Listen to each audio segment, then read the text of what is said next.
విశాఖపట్నంలో డ్రగ్స్ పట్టుకున్నారు. విశాఖపట్నంలో డ్రగ్స్ పట్టుకుంటే క్లియర్ కట్గా డ్రగ్స్ పట్టుకున్న తర్వాత మామూలుగా కూడా కాదు, 25,000 కేజీలు డ్రగ్స్ వచ్చాయి. అది కూడా డ్రై ఈస్ట్ పేరుతో బ్రెజిల్ నుంచి కన్సైన్మెంట్ వచ్చింది.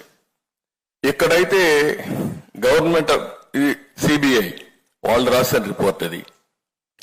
During the process of examination various officers of AP government and port employees gathered at site, causing delay in the CBI proceedings.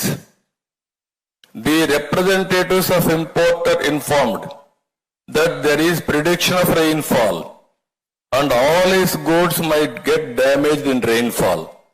Hence request to keep the goods inside the container for the day for its safety custody. అటు container తీసుకొచ్చిన వ్యక్తి ఇటు అధికారులు పోయి delay చేయడానికి ప్రయత్నం చేశారు. నిన్న ఏదైతే విశాఖపట్నంలో జరిగితే మీరు ఆ ఫోటో చూస్తే వాళ్ళ పార్టీ వ్యక్తి ఫోటో ఏంటి, అతను చూస్తే వాళ్ళ పార్టీ వ్యక్తి అయితే మనం చెప్తే ఇమ్మీడియట్ గా మన మీద మళ్ళా ఆరోపణ. అంటే ఎంత దుర్మార్గం అంటే ఆ ఫోటో మీరు చూడండి.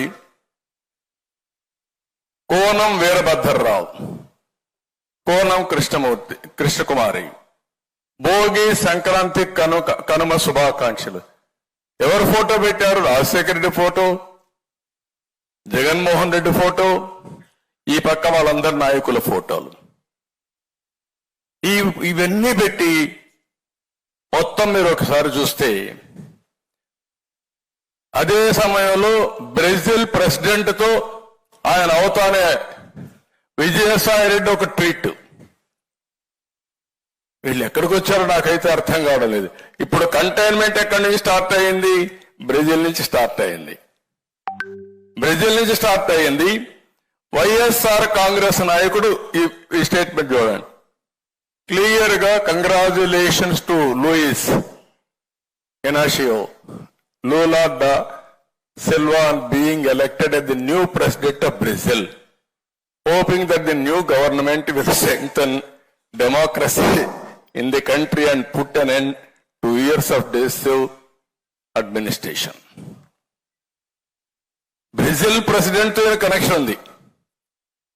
గొప్ప నాయకుడు కదా ఆయన, ప్రధానమంత్రి స్థాయి వ్యక్తి ఇతను కాదు, ఇంటర్నేషనల్ మాఫియా. అదే వీళ్ళు చేసే పని. ఆయన నన్ను స్టేట్మెంట్ ఇస్తాడు, నాకు పురంధేశ్వరి రిలేటివ్ అంట, నాకు సంబంధాలంట. అంటే అడ్డంగా మీరు ఎందుకు అర్థం చేసుకోవాలంటున్నారంటే 5 సంవత్సరాలు ఈ రాష్ట్రంలో డ్రగ్స్ మాఫియాని పెంచి పోషించి కడాన రాష్ట్రాన్ని నాశనం చేసి ఈ రోజు ఇంటర్నేషనల్ మాఫియాతో సంబంధాలు ఎస్టాబ్లిష్ చేసే పరిస్థితికి వచ్చారంటే వీళ్ళు ఏమన్నా నాకైతే అర్థం కావడం లేదు. మీ నాయకులు చేస్తారు, మీ నాయకుల దగ్గర చేపిస్తారు, చేయించి నేరం మన మీద మోపే ప్రయత్నం. ఇది మీరు గుర్తుపెట్టుకోవాల్సిన అవసరం ఉంది. అందుకే నేను చాలా స్పష్టంగా చెప్తున్నా, ఈ రోజు ఇక్కడ జరిగే విషయాలు మీరు చూస్తే ఈ రాష్ట్రంలో వచ్చే డబ్బులంతా ఇంటర్నేషనల్కి వెళ్ళిపోతున్నాయి, విదేశాలకు వెళ్ళిపోతున్నాయి హవాలా రూట్లో. ఇవి కానీ ఈ రోజా రేపా ఎల్లుండా మనకు తెలియదు. నిన్న మీరు చూస్తే అక్వా ఏదైతే కంపెనీ ఇప్పుడు మనం మాట్లాడుతున్నామో ఆ వ్యక్తి కోనం వీరభద్రరావు, సంధ్య అక్వా ఎక్స్పోర్ట్ పేరుతో వచ్చింది. ఇది అతను వైసీపీ నేత పోన్ చంద్రరావుకి సోదరుడు.